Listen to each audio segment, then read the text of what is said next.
새날을 여는 새벽 말씀 나눔입니다. 오늘은 2023년 11월 22일 수요일이고 말씀을 전하는 저는 강림 목사입니다.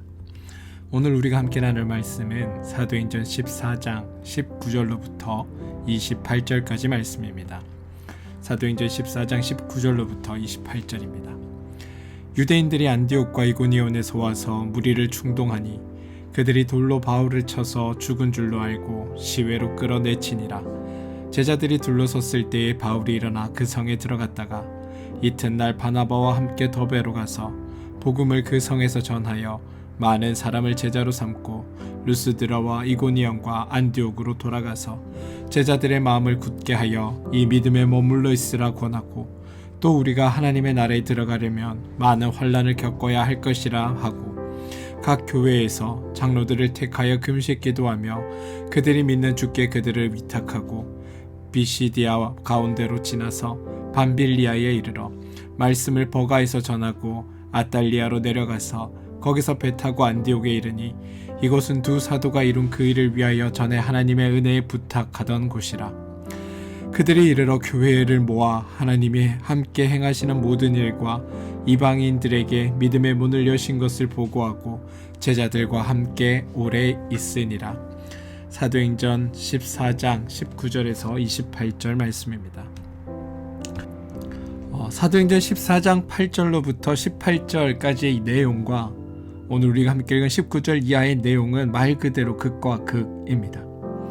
바울에 대해 한쪽에서는 신들이 사람의 형상으로 이 땅에 내려왔다라고 이야기하며 바울과 바나바를 위해 절하고 그들을 위해 제사를 지내려 했습니다.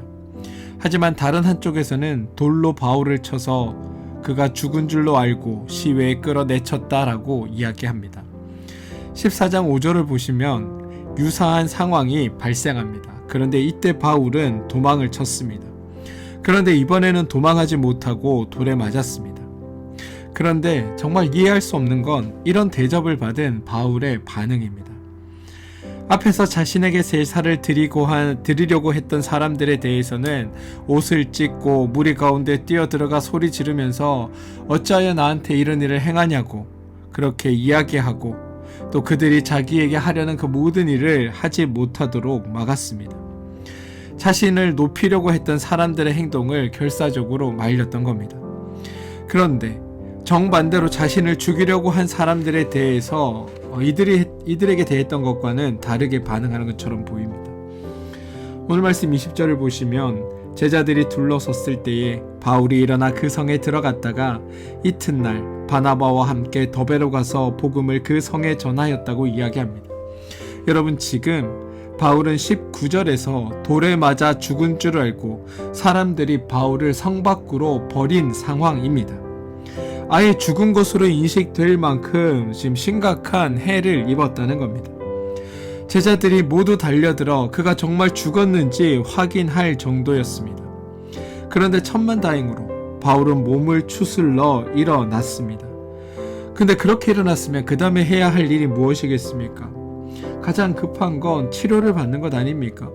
그리고 쉬면서 몸을 회복하는 일입니다. 그러면서 동시에 로마인인 자신에게 재판도 없이 돌을 던져 상해를 가했던 이들에 대해 그들을 고발하고 그들에게 법적인 조치를 취해야 하는 게 일반적인 상황입니다. 그런데 바울은 마치 아무 일도 없었다는 듯 자기에게 일어난 일이 대수롭지 않은 일이라는 듯 자신을 돌로 친 사람들에 대해 어떠한 반응도 보이지 않습니다. 자신에게 제사를 드리려던 사람은 적극적으로 말렸지만 자신에게 위해를 가하고 자신들을 죽이려 했던 이들에게는 아무런 반응도 보이지 않고 있다는 겁니다. 게다가 20절에 의하면 바울은 일어나자마자 더베라는 지역으로 이동해서 복음을 전하여 많은 사람들을 제자로 삼았다라고 성경은 우리에게 고백합니다. 또한 루스드라와 이고니온과 안디옥으로 돌아갔다고 이야기합니다. 바울이 자신이 이렇게 행동한 까닭을 설명하는 내용이 22절 제자들에게 하는 말들 중에 담겨 있습니다. 22절입니다.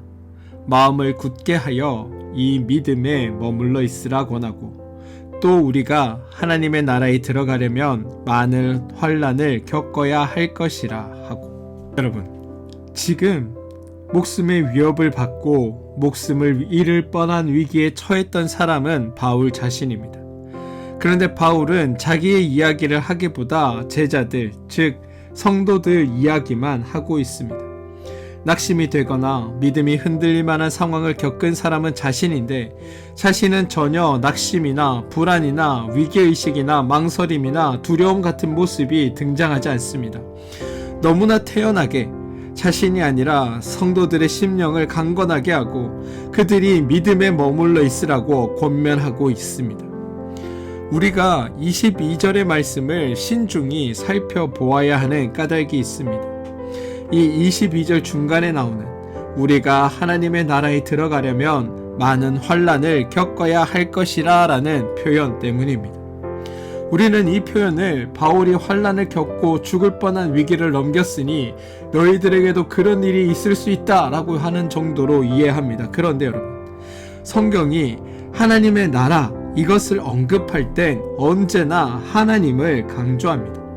하나님의 임재, 하나님의 통치, 하나님의 주관하심을 강조하는 것이지 어떤 특정한 장소, 특정한 시간에 갈 수 있는 곳을 의미하는 것이 아니라는 것을 우리는 이해해야 합니다.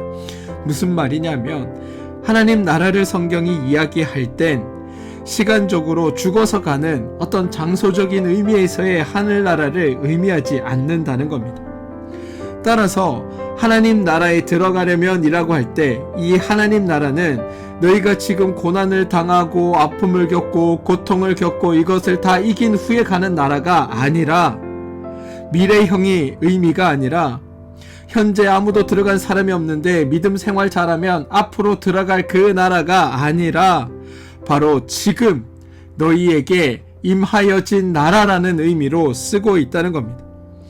오늘 본문에 사용되는 하나님 나라에 들어가려면 할 때 들어가다라는 단어는 기본적으로 오다, 가다, 들어가다의 의미를 가집니다.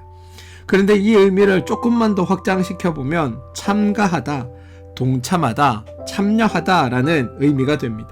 다시 말해 하나님 나라에 들어가려면 이라는 말은 하나님 나라의 활동에 내가 동참한다 라는 의미입니다. 죽어가는 나라가 아니라, 미래에 언젠가 도달할 곳이 아니라 하나님 나라가 지금 우리 가운데 임하여져 있는데 내가 이 하나님 나라의 활동에 참여하는 것, 이 하나님 나라 활동에 동참하는 것, 바로 그것을 하나님 나라에 들어가려면 이라는 표현으로 쓰고 있다는 겁니다. 바울은 제자들이 들어가느냐 못 들어가느냐 이것을 얘기하고 싶은 것이 아닙니다. 이미 너희가 소속되어 있는 그 하나님 나라에 너희가 지금 참여하라 라는 것을 의미합니다. 예수님은 이 땅에 하나님 나라를 임하게 하셨습니다. 죄의 종이었던 죄인들을 죄에서 구원하사 하나님의 자녀가 되게 하셨고, 죄에 속해 있던 자들을 하나님 나라에 속하게 하셨고, 하나님 나라의 기업을 잇게 하셨습니다. 이게 예수 그리스도로 말미암아 우리에게 이루어진 일들입니다. 이미 성도들은 하나님 나라에 들어와 있는 겁니다. 그러므로 22절은 하나님 나라에 들어가는 과정이나 방법을 소개하는 것이 아니라는 것, 그걸 여러분들은 잘 기억하셔야 합니다. 우리는 지금 하나님 나라에 속한 백성입니다. 앞으로 들어갈 하나님 나라가 아니라 이미 하나님 나라에 속해 있습니다. 오늘 말씀 22절이 나온 상황은 자신이 유대인들에게 돌을 맞아 죽을 뻔한 위기를 겪은 후입니다. 그럼에도 불구하고 자신에게 이런 일을 행한 이들에 대해 바울은 어떠한 반응도 보이지 않습니다. 그리고 왜 그렇게 하는지에 대한 근거가 이 표현으로 설명되는 겁니다. 다시 말해 바울이 환난을 겪는 것을 하나님 나라에 들어가는 방법이나 수단으로 인식한 것이 아니라 자신이 성도 되었다는 증거로 인식하고 있다는 겁니다. 그리고 이러한 인식은 바울이 처음이 아니고 이미 베드로를 비롯한 다른 제자들에게서도 나왔던 태도입니다. 사도행전 5장 17절 이하에 보시면 제자들이 사로잡혀 옥에 갇힌 적이 있습니다. 그때 주의 사자가 나타나 옥문을 열어주어 나왔는데 제자들도 바울처럼 다시 성전으로 가서 백성을 가르칩니다. 그러자 관리들이 그들을 잡아다가 다시 위협을 합니다. 5장 40절인데요. 그들이 사도들을 불러들여 채찍질하며 예수의 이름으로 말하는 것을 금하고 놓으니 사도들은 그 이름을 위하여 능욕받는 일에 합당한 자로 여기심을 기뻐하면서 공회 앞을 떠나니라 라고 고백되어 있습니다. 여러분, 제자들의 태도를 한번 보십시오. 지금 제자들은 억울해하고 있는 것이 아닙니다. 내가 지금 받지 않아야 될 고난과 환난을 받는다고 생각한 것도 아닙니다. 환난을 받고 있지만 이것만 잘 견디면 내가 언젠가 하나님 나라에 들어갈 수 있을 것이라는 기대와 소망을 가지고 참고 인내하는 모습도 아닙니다. 성경이 사도행전에서 베드로와 제자들 그리고 바울을 통해 우리에게 보여주려고 하는 것, 궁극적으로 우리에게 보여주려는 모습은 성도된 자의 삶이 어떠한가라는 겁니다. 성도된 자의 삶에 대해 우리에게 보여준다는 겁니다. 이미 성도가 된 사람들, 이미 하나님 나라에 들어온 사람들, 이미 하나님이 우리에게 이루신 일들을 깨닫고 하나님이 우리 가운데 행하신 일들을 알게 된 이들은 세상 사람들과 자기에게 일어난 상황에 대해 얼마나 다른 인식을 가지고 살아가는가, 똑같은 일이 발생했을 때 그것에 대해 얼마나 다른 태도로 반응하는가, 이것을 성경은 우리에게 보여주려고 하는 겁니다. 그러면서 동시에 하나님의 은혜를 깨달은 자, 성도된 자, 하나님의 사랑으로 살아가는 자가 아니라면 절대로 흉내낼 수 없는 삶, 과연 성도는 세상 사람들과 얼마나 어떻게 다른가를 증거로 보여주는 삶의 모습을 사도행전은 우리에게 그려 보여준다는 겁니다. 바울이 자신이 당한 일을 성도의 증거라고 제시하는 근거를 설명해 보겠습니다. 바울의 행동을 이해하는 데 우리가 가장 중요한 건 바울은 자신이 이런 대접을 받을 것이라는 것을 이미 알고 있었다라는 사실입니다. 바울은 복음을 전하는 좋은 일을 왜 했는데 왜 내가 이러한 해를 입어야 하며 이러한 어려움의 결과에 놓여야 하는지 의아해하고 있지 않습니다. 내가 다른 사람에게 큰 잘못을 하지도 않았는데, 내가 유대인들에게 어떤 해도 끼치지 않았는데 내가 왜 이런 대접을 받아야 하는가, 여기에 난감해하는 것도 아닙니다. 내가 굳이 이런 대접을 받아가면서까지 복음을 전해야 하는가라고 회의를 가졌던 것도 아닙니다. 바울의 입장에서 보면 지금 자신에게 일어난 일, 이 일은 환난이나 시련이나 역경, 고난 같은 것이 아닙니다. 바울은 지금 알고 있습니다.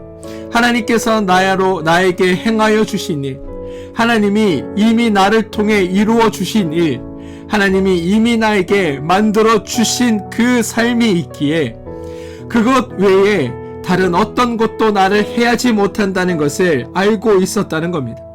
상대방이 무슨 일을 하던 내게 어떠한 영향도 끼치지 못할 것이고 이미 나에게 주어진 삶, 이미 내가 되어진 존재를 바꾸지 못할 것이라는 것을 알고 있었다는 겁니다. 그만큼 자신은 모든 것을 얻었고 모든 것을 알고 있었습니다. 하나님으로 말미암아, 그리스도인 예수로 말미암아 내가 온전해졌고 하나님의 뜻을 깨달았고 하나님의 백성이 되었고 구원받은 자로서의 삶을 살게 되었다. 이것을 바울은 분명히 알고 있다는 겁니다. 자신의 의도와 계획과 예상과 기대와 달리 세상 일이 벌어진다 하더라도, 내가 바라고 소망했던 것과는 전혀 다른 일이 내 삶에 비록 닥친다 하더라도 그것이 현재의 나를 좀 괴롭게 하고 힘들게 한다 하더라도 그것은 고난도 아니며 시련도 아니며 역경도 아니고 오히려 이런 일들을 통해 이루실 하나님의 놀라우신 계획과 이루심이 내 삶을 인도해 갈 것이라는 확신이 바울 가운데 있었다는 겁니다. 좋으신 하나님이 나를 절망 가운데 두지 않으신다. 좋으신 하나님이 나에게 좋은 것들을 베푸신다. 이게 바울이 하나님에 대해 자기에게 이루어진 일을 깨달으며 생각했던 겁니다. 바울은 자신이 이런 일을 당할 때 아마 이렇게 생각했을 겁니다. 만약 내가 예수 그리스도를 몰랐다면 복음을 전하지도 않았을 것이고, 복음을 전하지도 않았다면 이런 일도 당하지 않았을 것이다. 그런데 나는 예수님을 만났고 복음을 알아서 너무나 좋고, 이 좋은 것을 나누어 줄 때 아직 이 복음의 의미를 모르는 사람들은 나를 반대할 수도 있고 위협할 수도 있을 것이다. 그러나 그런 위협이 나의 새로운 삶, 그런 방해가 나의 자유롭고 즐겁고 행복한 삶을 어찌할 수 없음이 분명하다. 그러니 그들도 나와 같이 되기를 바란다. 이게 바울이 했던 생각이었다는 겁니다. 그리고 이 생각이, 이러한 태도가 우리가 가져야 할 태도이며 삶을 대하는 모습입니다. 그렇다면 여러분, 우리에게 닥치는 어려움이 환난이라고 말할 수 있겠습니까? 바울의 사실 이런 모습은 바울에게서만 나타나는 게 아닙니다. 사실은 예수님의 모습에서 우리는 동일하게 볼 수 있습니다. 우리들은 주님이 관리들에게 잡히고 채찍에 맞고 십자가에 달렸다는 현상만 보고 주님의 고난이라고 이야기합니다. 그러나 성경은 예수님의 삶을 형통이었다라고 고백합니다. 예수님은 예상하지 못한 난관에 봉착할 것이 아니고 자신도 모르는 사이에 위험에 처한 것도 아닙니다. 주님은 자신에게 일어날 모든 것을 알고 계셨고 스스로 기꺼이 그 일을 감당하기로 하셨습니다. 그리고 그러한 사역을 통해 주님이 소망했던 모든 목적을 이루어내셨습니다. 따라서 주님이 받으신 그 모든 일들은 주님의 입장에서는 고난도 환난도 아닙니다. 하나님의 일을 이루기 위해 기꺼이 감당해야 했던 일에 불과했습니다. 더 좋은 일, 더 선한 일을 이루시기 위해 행했던 일이라는 겁니다. 저는 삶을 대하는 믿는 우리의 태도도 이와 같아야 한다 생각합니다. 지금 내가 일어나는 일, 내 앞에 벌어지는 현상을 가지고 하나님이 있네 없네를 따지는 삶이 아니라 이것을 통해 이루어 가실 하나님을 기대하고 이 일을 통해 만들어내실 하나님의 선한 일들을 꿈꾸며 나에게 주어진 삶을 묵묵히 그리고 성실히 감당해 나가는 것, 이게 믿는 우리가 해야 할 일들입니다. 26절입니다. 거기서 배 타고 안디옥에 이르니 이곳은 두 사도가 이룬 그 일을 위하여 전에 하나님의 은혜에 부탁하던 곳이라. 그들이 이르러 교회를 모아 하나님이 함께 행하신 모든 일과 이방인들에게 믿음의 문을 여신 것을 보고하고 제자들과 함께 오래 있느니라 라고 고백합니다. 흔히 선교보고 혹은 사역보고라고 할 수 있습니다. 그런데 여러분, 이 보고의 강조점이 무엇인지 아십니까? 하나님이 하셨다입니다. 바울의 이 고백이 22절에 하나님 나라에 들어가려면 많은 환난을 겪어야 할 것이다 라는 것의 의미를 정확하게 설명해 주고 있습니다. 만약 하나님 나라에 들어가려면 많은 환난을 겪는 것이 자격과 조건이라면, 그래서 내가 많은 환난을 인내하고 견뎌낸 것이라면 하나님이 하셨다라고 고백할 수 없습니다. 내가 견디고 내가 한 일이기 때문입니다. 그런데 반대로 바울의 고백대로라면 바울은 이미 하나님 나라에 들어와 있고 하나님이 행하시고 역사하시는 일, 다시 말해 하나님 나라가 이루어내는 일에 바울 자신이 동참하고 있다는 겁니다. 그래서 너무나 당연하게 하나님이 하셨다라고 고백할 수 있는 겁니다. 사랑하는 성도 여러분, 기독교는 외형상 고난이나 시련이나 역경이나 환난이 일체 없는 삶을 꿈꾸는 종교가 아닙니다. 그런 삶을 기대하는 것도 아닙니다. 그렇다고 고난이나 시련이나 역경을 즐거워하는 삶도 아닙니다. 기독교는 상황의 변화가 아니라 상황에 대한 우리의 인식이나 개념이나 가치를 전혀 다르게 가져가는 것입니다.